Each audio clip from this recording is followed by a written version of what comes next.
கிள்ளியூர் சட்டமன்ற உறுப்பினர் அண்ணன் ராஜேஷ்குமார் அவர்கள் உயிர்கொல்லி ஐஆர்எல் ஆலையினுடைய விளம்பர தூதரா மாறி இருக்கிறார். கொஞ்ச நாள் முன்னாடி அந்த நிறுவனம் வழங்கின குப்பை வண்டியை நம்ம தொகுதி மக்களுக்கு அர்ப்பணிச்சிருக்கிறாரு. ஐஆர்எல் நிறுவனத்தை பற்றி கன்னியாகுமரி மாவட்ட மக்களுக்கு சொல்லி தெரிய வேண்டியதில்லை.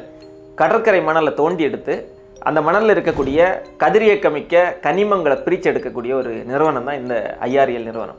இந்த நிறுவனத்தோட செயல்பாடுகளால் கடலரிப்பு ஏற்படுது, சுற்றுச்சூழலுக்கு மிகப்பெரிய பாதிப்பு ஏற்படுது, நிலத்தடி நீர்மட்டம் பாதிக்கப்படுது, அருகில் இருக்கக்கூடிய விவசாய நிலங்கள் பாதிக்கப்படுதுங்கிற நிறைய குற்றச்சாட்டுகள் வைக்கப்பட்டு வருது. இதெல்லாவற்றையும் தாண்டி ரொம்ப முக்கியமாக கன்னியாகுமரி மாவட்டத்தில் புற்றுநோய் அதிக அளவில் வர்றதுக்கு முக்கியமான காரணமே இந்த ஐஆர்எல் ஆலைதாங்கிற மிக முக்கியமான ஒரு குற்றச்சாட்டும் வைக்கப்படுது. இந்த குற்றச்சாட்டுக்கு என்ன ஆதாரம்னு நீங்கள் கேட்கலாம். கடந்த 2015ஆம் ஆண்டு திருவனந்தபுரம் மருத்துவக் கல்லூரி மருத்துவமனையை சார்ந்த அஜய்குமார்ங்கிற மருத்துவர் கன்னியாகுமரி மாவட்டத்துக்கு வர்றாரு. புற்றுநோய் கண்டறியும் முகாம் ஒன்று நடத்துகிறார். அந்த முகாமில் அவர் என்ன பேசுகிறாருன்னா, கடந்த 15 ஆண்டுகளாக கன்னியாகுமரி மாவட்டத்திலிருந்து திருவனந்தபுரத்துக்கு வரக்கூடிய புற்றுநோயாளிகளுடைய எண்ணிக்கை நாளுக்கு நாள் அதிகரிச்சுட்டு வருது. குறிப்பாக கதிரியக்கத்தின் தாக்கத்தால் தான் தைராய்டு புற்றுநோய் ஏற்படுதுங்கிற குற்றச்சாட்டை அவரும் வைக்கிறார். இந்த